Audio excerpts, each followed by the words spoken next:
خوش آمدید. آئیے بڑھتے ہیں اپنے مہمانوں کی جانب اور جانتے ہیں ان کا سوال. جی سوال کیجیے. ہم جانتے ہیں کہ خدا کی پاکیزگی گناہ کو برداشت نہیں کر سکتی اور جو وہ بوتا ہے وہ کاٹے گا بھی. تو داؤد نے اپنے گناہ کی بدولت کیا کاٹا اور اس پر اس کا کیا رد عمل تھا؟ جی داؤد نے جو بویا اس نے اس کو کب کاٹا؟ ہم 12ویں باب سے لے کر دوسرے سیموئیل کی کتاب کے آخر تک اس کو خرا فصل کاٹنے کا عنوان دے سکتے ہیں.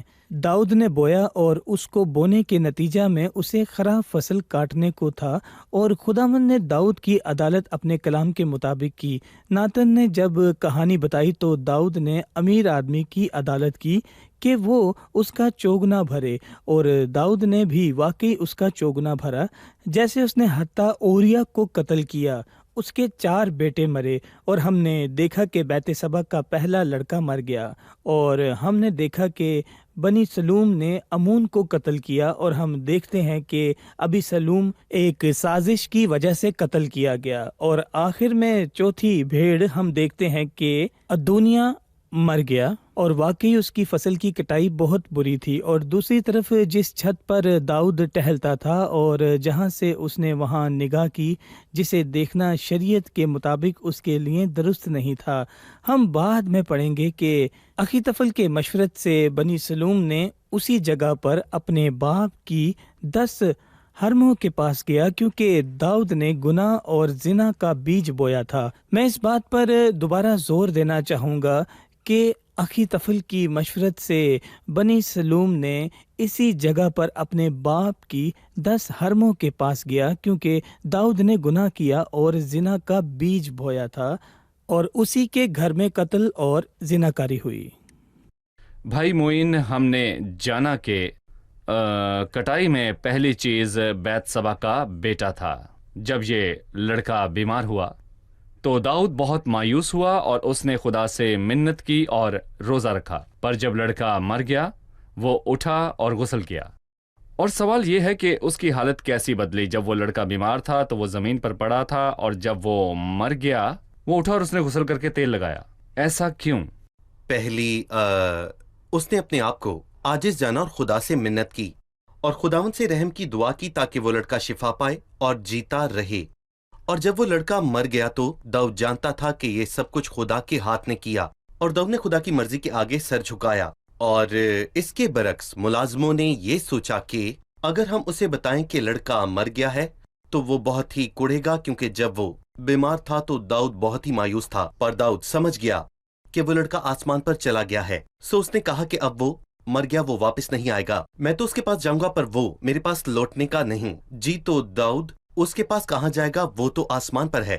خداوند یسوع نے نئے عہد نامے میں بچوں کے بارے میں بتایا، اور بہت سے مناظر میں اس نے بچوں کے لیے اپنی محبت ظاہر کی، اور ان کے متعلق کہا کہ ان کے فرشتے آسمان پر میرے آسمانی باپ کا منہ ہر وقت دیکھتے ہیں. اور اس نے کہا خبردار ان چھوٹوں میں سے کسی کو ناچیز نہ جاننا. اور پوری دنیا میں سب مذاہب میں سب زمانوں میں تمام بچوں کا یہی مقام ہے. اور بچہ جب تک بچہ ہے خدا کے کفارے میں وہ مسیح بچہ کا کفارہ محفوظ ہے. اگر وہ مر جائے تو وہ آسمان پر جائے گا، اور اگر وہ ایک مخصوص عمر تک پہنچ جائے تو وہ وہاں سے نکل کر اپنا ذمہ دار بن جائے گا تاکہ ایمان سے مسیح کو قبول کرے. بھائی اسامہ، 26ویں آیت سے واضح ہوتا ہے کہ داؤد خوشحال ہوا، اس نے جنگ لڑی اور فتح پائی. مطلب کہ اس کی کٹائی ختم ہو گئی اور خداوند نے اسے معاف کر دیا.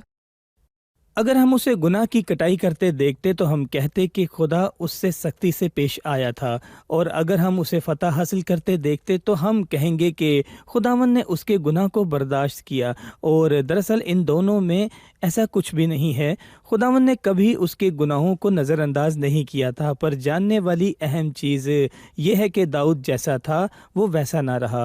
گناہ سے اس کے کردار میں ایک ڈر آ گیا، اور گناہ کے نشانات اس پر رہ گئے. اور فتح کے وقت بھی ہم نے داؤد کو کبھی اتنا ظالم نہیں دیکھا. میرا مطلب ہے کہ 12ویں باب کی 31ویں آیت میں جب اس نے فتح حاصل کی تو لکھا ہے، اور اس نے ان لوگوں کو جو اس میں تھے یعنی بنی امون کو باہر نکال کر ان کو آروں اور لوہے کے ہنگوں اور لوہے کے کلہاڑوں کے نیچے کر دیا، اور ان کو اینٹوں کے پزاوے میں سے چلوایا. اور اس نے بنی امون کے سب شہروں سے ایسا ہی کیا کیا خداوند نے اس پر ایسی تباہی کرنے کو کہا تھا؟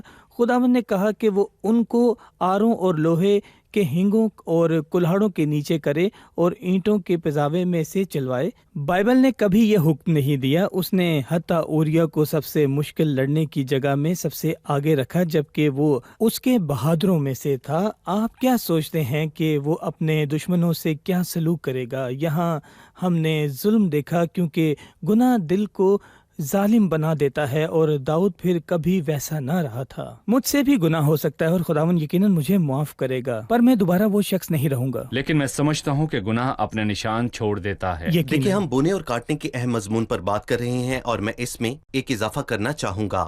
ہم نے اس کے ایک پہلو کا مطالعہ کیا جو کہ سچ ہے، پر اس عنوان پر ساری بات چیت اور سوالات کے ساتھ کچھ لوگ اس بات کو غلط سمجھتے ہیں کہ جہاں پر بونے اور کاٹنے کا اصول ہے وہاں پر گناہ اور سزا ہے۔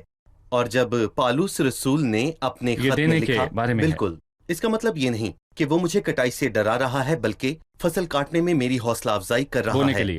اور اس حصے میں اچھے کے الفاظ کا 3 مرتبہ ذکر ہے۔ اس نے کہا کہ اچھا بوئیں تاکہ اچھا کاٹیں۔ یہ بونے اور کاٹنے کے اصول کا مثبت پہلو ہے، اور مجھے امید ہے کہ ہم اسے اپنائیں گے اور اس سے نہیں ڈریں گے۔ صحیح۔ چلیے جانتے ہیں کہ مہمانوں نے آج کیا سیکھا۔ اگر گناہ کی مزدوری موت ہے تو داؤد کے گناہ کی مزدوری کیا تھی، اور جو گناہ اس نے بویا اس پر کیا کاٹا، یہ بتائیے۔ ہمیں گناہ کی مزدوری اور گناہ کی فصل کی کٹائی میں تفریق کرنی چاہیے۔ سب لوگوں کے لیے گناہ کی مزدوری موت ہے، اور صرف خداوند یسوع مسیح نے ہمارے گناہ صلیب پر اٹھائے۔ پر گناہ کی فصل کی کٹائی کے متعلق ہم نے دیکھا کہ داؤد نے بہت کٹائی کی، اس نے قتل اور زناکاری کی، اس کے نتیجہ میں اس کے 4 بیٹے مر گئے، اور ابی سلوم نے اپنے باپ کی 10 حرموں کے ساتھ زنا کیا۔ اس نے بہت بری فصل کاٹی۔ جی، شریعت میں بادشاہوں کو زیادہ گھوڑے اور زیادہ بیویاں نہ رکھنے کی تنبیہ کی گئی ہے، تو خداوند نے 8ویں آیت میں کیسے کہا کہ میں نے تیرے آقا کا گھر تجھے دیا اور تیرے آقا کی بیویاں تیری گود میں کر دیں؟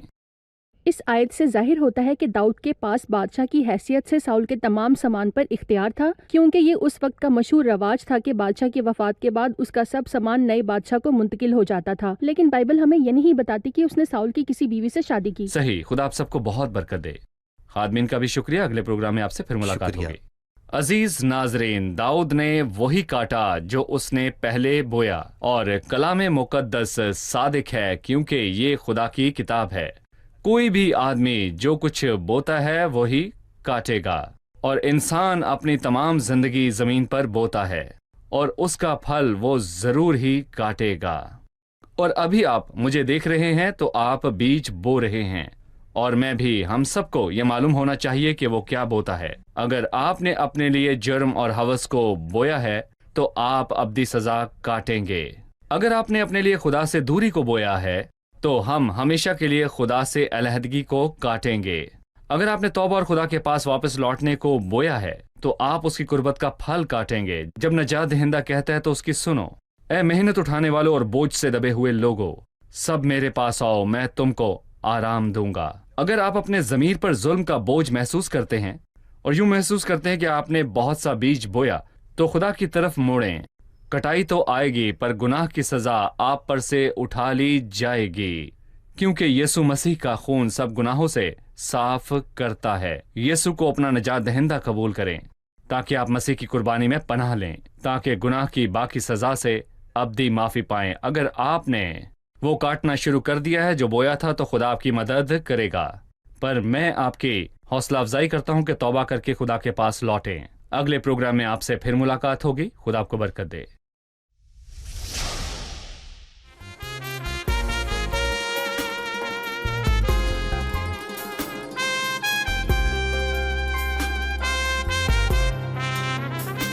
كل ما غيرك ظل وخيال زائل، أنت للجوهر والحق الحقيق، يا بهاء المجد أنت هو النصيب الأفضل، والجمال الحق والحب الوثيق، والجمال الحق والحب الوثيق، يا حبيبي يا فدائي يا طبيبي يا دوائي يا حياتي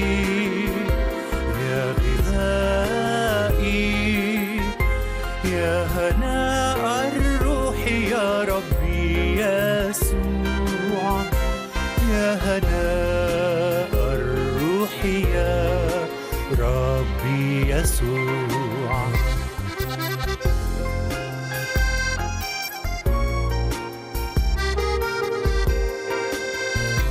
يا حبيب الروح يا عز حياتي والهنا كن قريبا مني دوما واهدني كن قريبا مني دوما أنت لي كل المنى أنت قوتي أنت نور أعيني أنت قوتي أنت نور أعيني يا حبيبي يا فدائي يا طبيبي يا دوائي يا حياتي